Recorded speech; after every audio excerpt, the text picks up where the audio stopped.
Hello, and welcome to Breast Cancer Conversations, a podcast brought to you by SurvivingBreastCancer.org. I am Laura Carfing, breast cancer survivor and founder of SurvivingBreastCancer.org, a nonprofit organization providing community, education, and resources to empower those diagnosed with breast cancer and their caregivers from day one and beyond.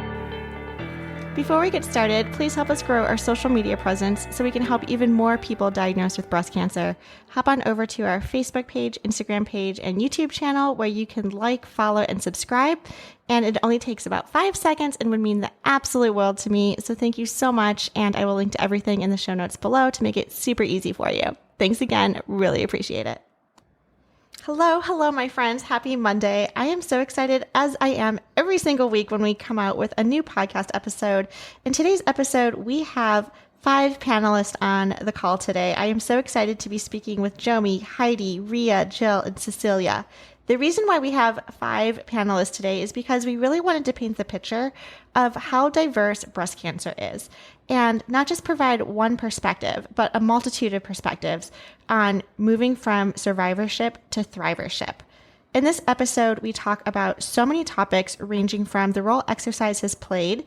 We also talk about lymphedema, neuropathy, and the cording that happens under your arms after a surgery. One of our panelists speaks about her recurrence, even after taking tamoxifen. And I think this is a reality that some of us go through as well, where we are on various medications, various treatment plans, and still there is progression. It is a hard reality, but one we must confront. I am so flattered to have these 5 amazing women on our podcast today. So without further ado, let's just jump right in. Welcome to the conversation.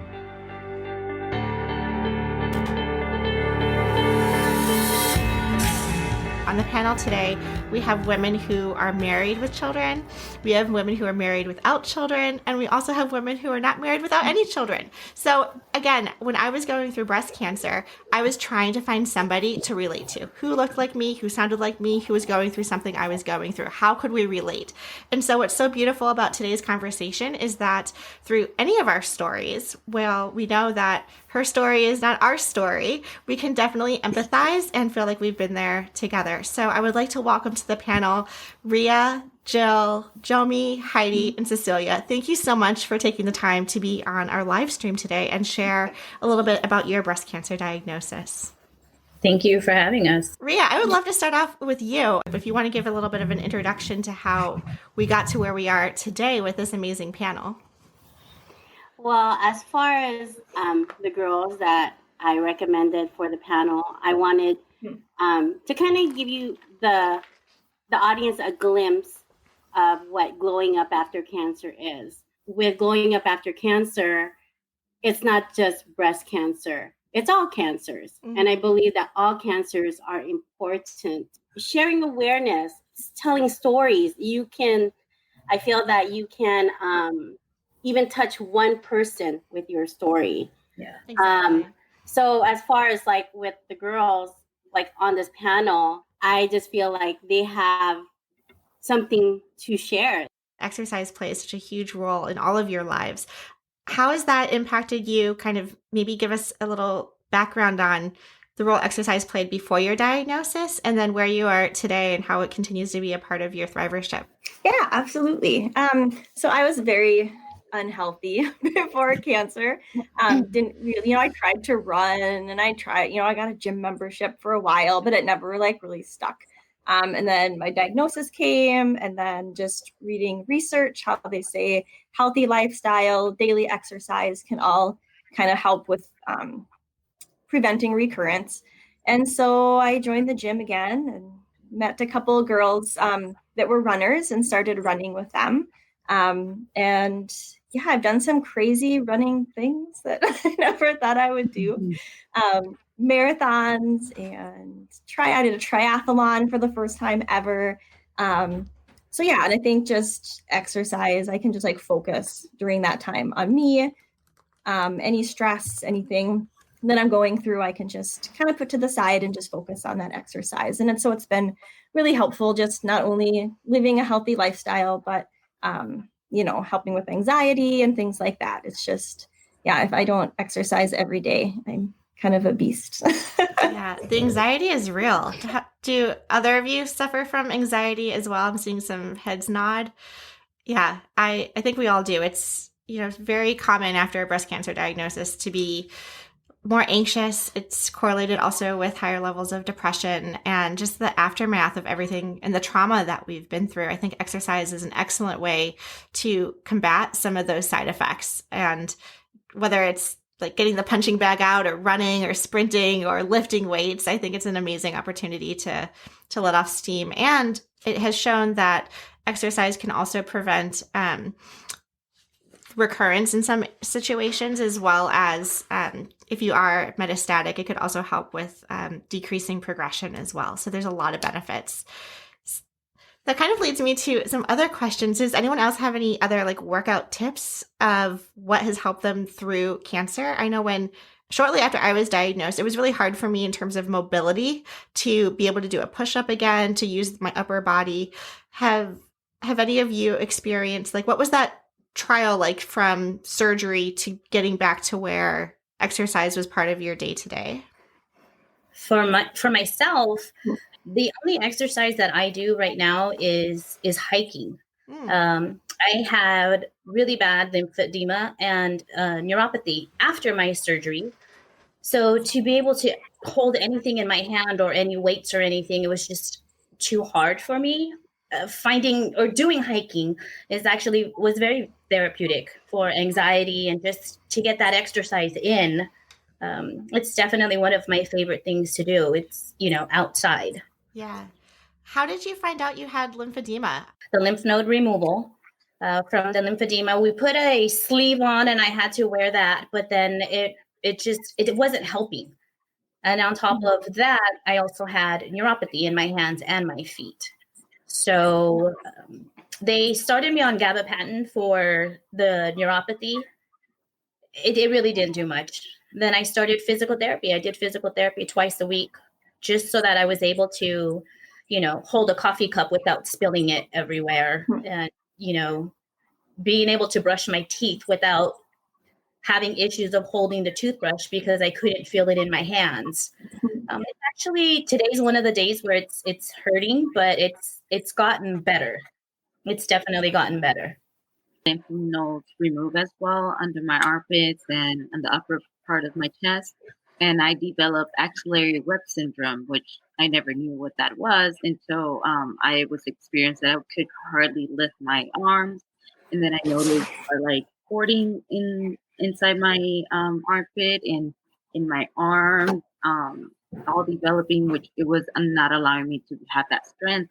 And so that was literally it happened. I felt it right away, probably a week after my surgery.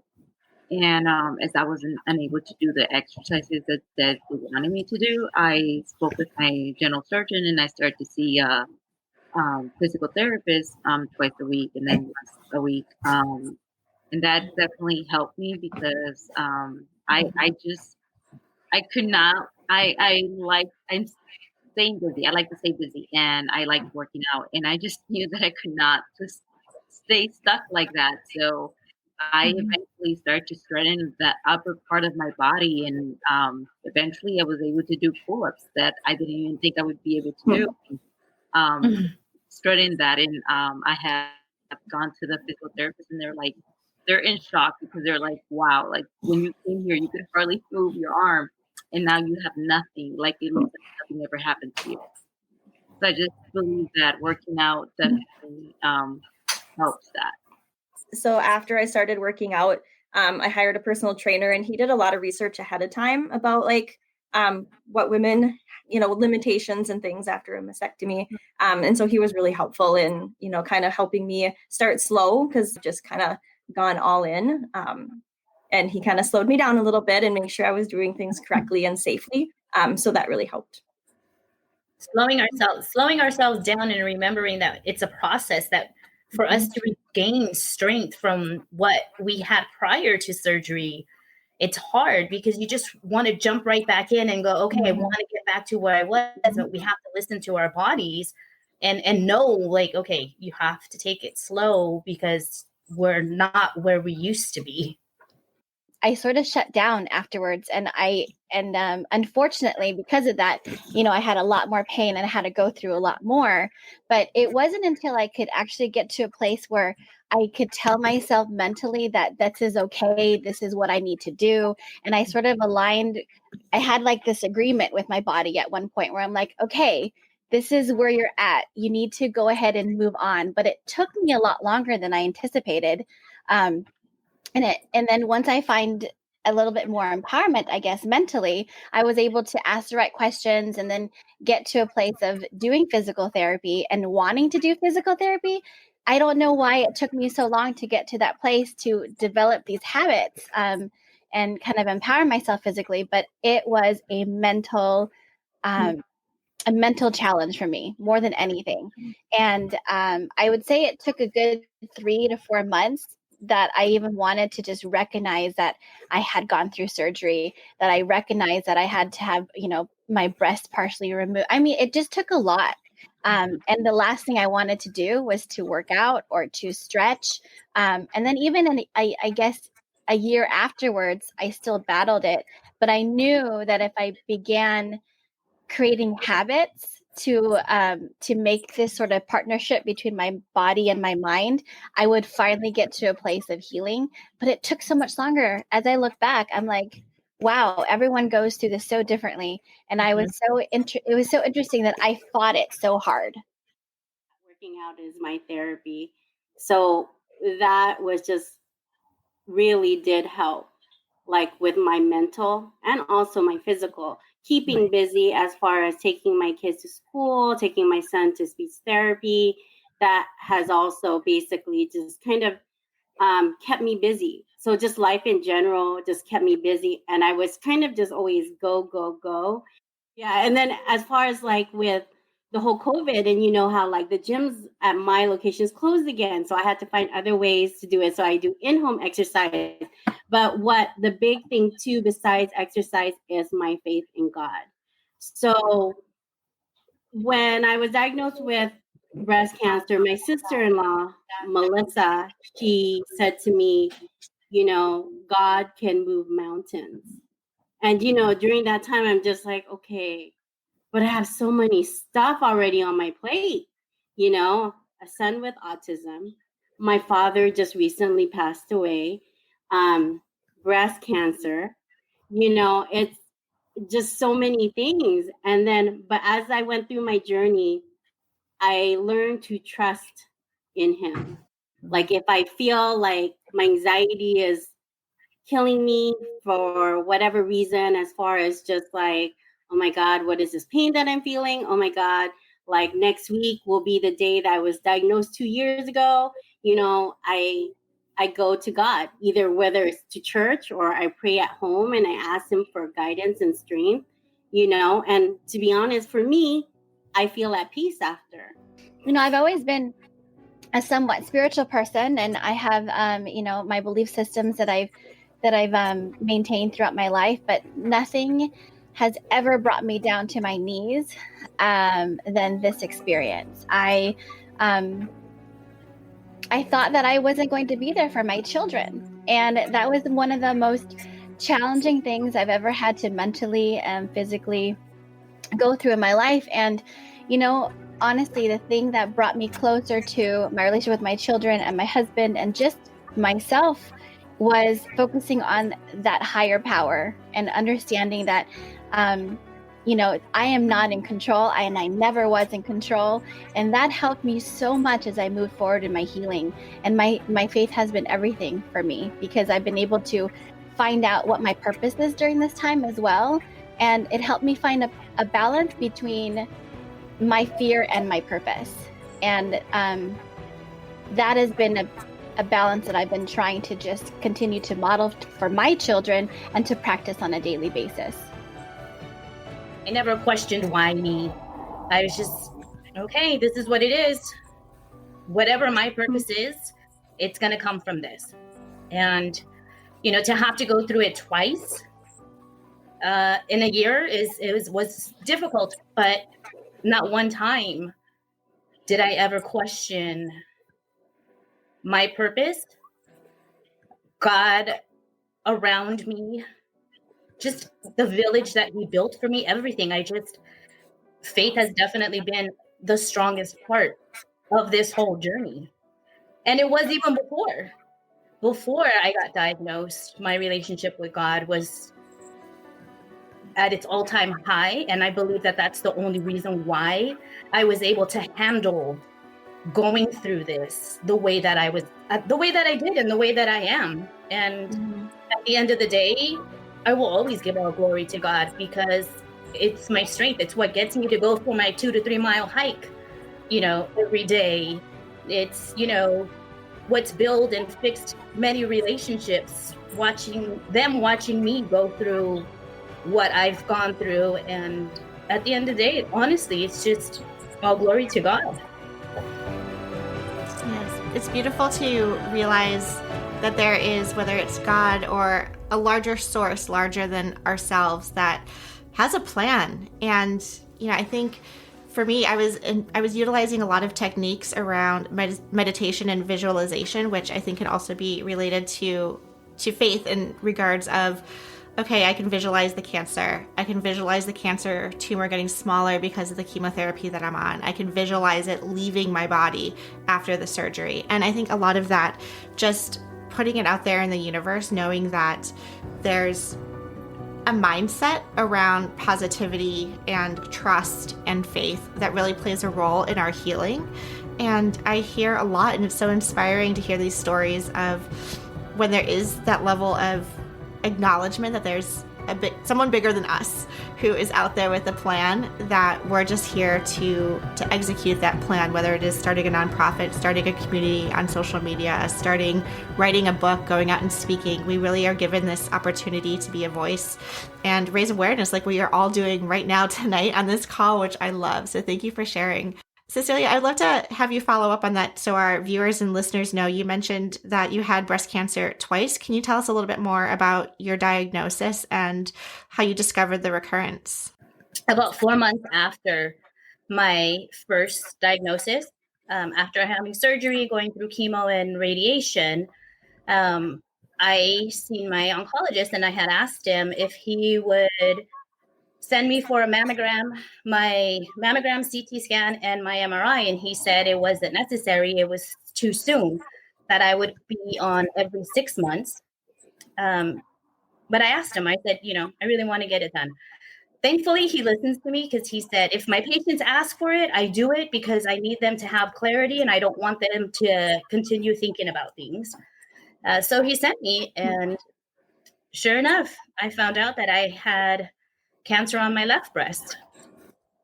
If you feel something or know something isn't just right, advocate for yourself. Ask and ask and ask until you find a doctor who will order those scans, because you just never know. Thank you so much for sharing this experience with our community. In addition to faith, there's also a lot of other people in our lives that can be a support mechanism for us, whether it's husbands or friends or new friends that we meet on social media. Jill, who's been your rock in your life as you were going through treatment and even now a couple years out from your diagnosis? Great. I would say first my husband. He puts up with a lot of stuff. It was They all do. not the easiest, right? Probably not the easiest. I'm one of those people that I internalize a lot, and then I feel that I can do this on my own. I'm strong. I don't need any help. So I think we not fought, but I think we battled that a little bit, because I think, I kind of just wanted to do it myself, and he wanted to help. And now I'm on hormone blockers. And so my emotions and just moods are all over the place. And so he's still stuck with me, and he has still deals with a lot of me from time to time. So I think that's, he'd probably be my biggest support. But then Laura, you and Nicole, and our, text message chain that we have, I think support, I wasn't ready for after cancer. During cancer, people were supportive, and they'd, check in on me and message me once in a while. And then treatment is over, and everything goes away. Everybody just thinks you're cured, you're fine, you don't need as much support as you needed. So I still struggle with that to this day. But I think just the cancer community in general, and the Guac girls and Laura, you and Nicole, like, I think having you as support, and not just right now, but like forever, like we are forever sisters. And so I'm very appreciative to that too.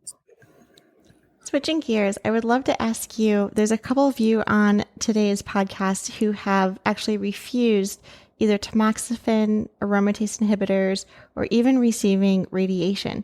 I'd love to hear your perspective on how you came to that decision. I have to be honest, I did some research and I did take tamoxifen for about 4 to 5 days. And I right away knew that it wasn't for me.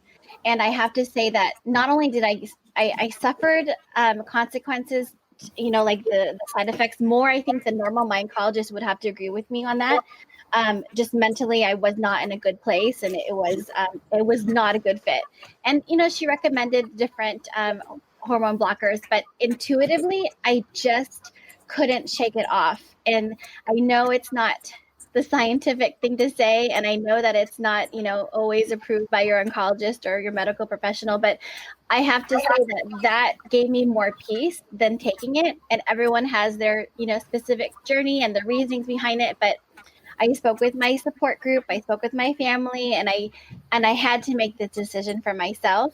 Mm-hmm. And it gave me more peace than actually taking it. And I am, 5 years after diagnosis. Congratulations. So, thank you. That's a huge milestone. That's huge. That 5 years is a huge milestone, and it was a number that was in the back of my mind for the longest time. Like, I just need to make it to, or when I get here, and I'm here. And I look back, and I'm just so thankful that I'm here, and I praise God that I'm here, and I'm just thankful that I've been able to get over a lot of things that I never thought I would, including the anxiety about tamoxifen, including the anxiety about just the overall habits that I've, had before cancer, and just the PTSD of everything altogether. But, and anyways, I felt more peace saying no to that. I declined radiation as well. I didn't want to, I don't know, I just felt like I already gave my all with chemo, and I really just wanted my body to rest from everything. So after declining radiation, they asked me, so are you going to do the hormone therapy? And I said, I'm not. And they probably didn't agree with me, because that's what an oncologist is supposed to do. Is supposed to encourage you to take these because of the percentage of survivorship and cancer not coming back. But right. I personally just did not feel at peace taking it, especially with all the side effects that were going to be there. And, there's that percentage that it may not work. So it then gives you all these other health issues that it just did not make sense to me. And I thought about it, then months passed by, and then I said, I'm going to give it a try. Well, that the office that was supposed to contact me didn't contact me until a month and a half later. And it gave me enough time to think about it again. Right. I said, I don't want it. And I just feel good right now where I'm in. And I just feel like it has a lot to do with what you do as well, mentally, physically. And that's what matters the most. It's not about someone forcing you to take this because it's going to help or not. Like, we all react different to everything. And what might work for that person may not work for me. And I personally feel like I'm at peace, just like Heidi said, that I'm not taking that medication. And I feel like